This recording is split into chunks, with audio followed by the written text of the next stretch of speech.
கர்த்தருடைய பரிசுத்த நாமத்துக்கு மகிமை உண்டாவதா. இன்றைய நம்பிக்கையின் விதைகளோடு உங்களை சந்திப்பதில் மகிழ்ச்சி அடை. 2 கொரிந்தியர் 2ஆம் அதிகாரம் 15வது வசனம். நீ வெட்கப்படாத ஊழியக்காரனாயும் சத்திய வசனத்தை நிதானமாய் பகுத்து போதிக்கிறவனாயும் உன்னை தேவனுக்கு முன்பாக உத்தமனாக நிறுத்தும்படி ஜாக்கிரதையாயிரு என்று பவுல் சொல்லுகிறார். பிரியமானவர்களே, உங்களுக்கு தெரியும், கணிதத்திலே 4 வகையான செயல்கள் உள்ளன: கூட்டல், கழித்தல், பெருக்கல், வகுத்தல். ஆனால் இதிலே வகுத்தலில் மட்டுமே சமமாக அந்த காரியங்களை பங்கிடுகிற ஒரு செயல் அமைந்திருக்கிறது. இங்கே பவுல் சொல்லுகிறார், சத்திய வசனத்தை நிதானமாய் பகுத்து போதிக்கிறவனாய் உன்னை தேவனுக்கு முன்பாக உத்தமனாக நிறுத்தும்படி ஜாக்கிரதையாயிரு. இந்த இடத்துல பவுல் சொல்லுகிற காரியம் தீமோத்தேயுவுக்கு, உன்னுடைய வாழ்க்கையிலே எல்லா பகுதியும் தேவனுடைய வார்த்தையினாலே ஆளுகை செய்யப்பட வேண்டும். பிரியமானவர்களே, இன்று நம்முடைய வாழ்க்கையை நாங்கள் எடுத்து பார்த்தோமானால், நம்முடைய வாழ்க்கையிலே நம்முடைய சரீரத்தின் சுகம் கர்த்தருடைய வார்த்தையினாலே ஆளுகை செய்யப்பட வேண்டும். நம்முடைய பொருளாதாரம் கர்த்தருடைய வார்த்தையினாலே ஆளுகை செய்யப்பட வேண்டும். நம்முடைய ஊழியம் கர்த்தருடைய வார்த்தையினாலே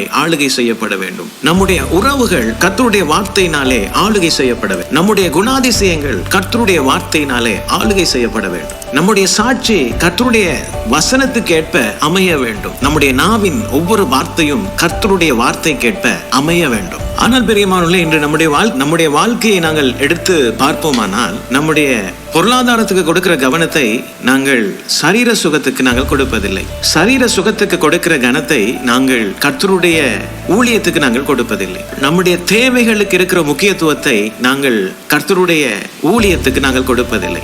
இப்படி நம்முடைய வாழ்க்கையிலே ஒவ்வொரு பகுதிகளும் கர்த்தருடைய வார்த்தையினாலே ஆளுகை செய்யப்பட்டு இருந்தாலும் வெவ்வேறு நிலைகளிலே காணப்படுகிறது. ஆனா பவுல் இங்கே தெளிவாக சொல்லுகிறார், தீமோத்தேயுவை பார்த்து, நீ சத்திய வசனத்தை நிதானமாய் பகுத்து போதிக்கிறவனாக இருக்க வேண்டும். உன்னுடைய வாழ்க்கையிலே ஒவ்வொரு பகுதியும் தேவ வசனத்தினால் ஆளுகை செய்யப்பட வேண்டும். பிரியமானவர்களே, நம்முடைய கர்த்தர் இந்த நாளிலே நமக்கு சொல்லுகிற காரியம், நம்முடைய வாழ்க்கையிலே அன்னதினமும் கர்த்தருடைய வேதத்தை தியானிக்கிறோம். ஆனால் அந்த தியானம் நம்முடைய வாழ்க்கையிலே அனைத்து பகுதிகளையும் ஆளுகை செய்யக்கூடியதாக அமைய வேண்டும். அப்படி அமையும் பொழுது நம்முடைய வாழ்க்கையில எல்லா பகுதிகளிலும் அந்த வார்த்தையினாலே வருகிற ஆசீர்வாதம் அங்கே வழிந்து ஓடுகிறதாய் இருக்கிறது. கர்த்தர் தாமே இந்த வசனங்களோடு உங்களை ஆசீர்வதித்திருப்பார் என்று நான் விசுவாசிக்கிறேன். தொடர்ந்தும் பைபிள் மரத்தின் வேத தியான பகுதிகளோடு இணைந்து கொள்ளுங்கள்.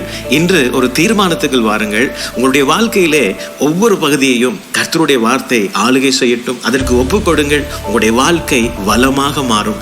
எல்லா பகுதிகளும் ஆசீர்வதிக்கப்பட்டிருக்கும். கர்த்தர் தாமே உங்களோடு இருக்கிறார். God bless you. அது உமக்கே தெரியும்.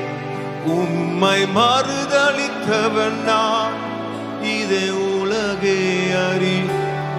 உம்மை மறந்து வாழ்ந்தவன் நான், அது உமக்கே தெரியும். Hallelujah. இதை உலகே அறியும்.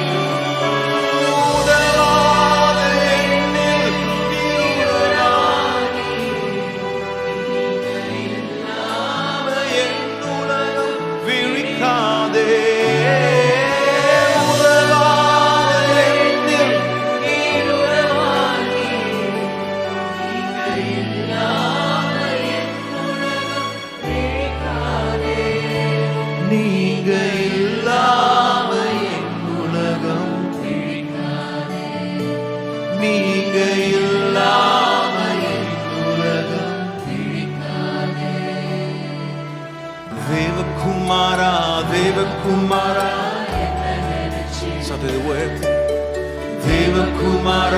தேவகுமாரா, இன்னும் சொல்லுவோம்.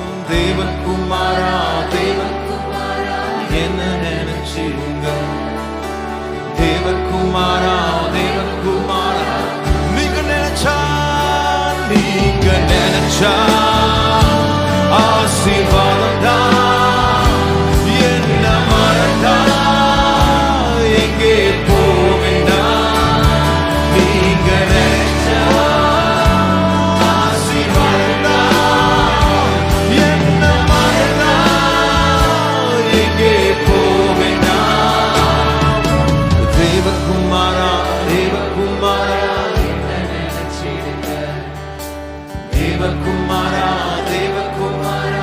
உடைந்த பாத்திரம் நான், உடைந்த பாத்திரம் நான், அது உமக்கே தெரியும்.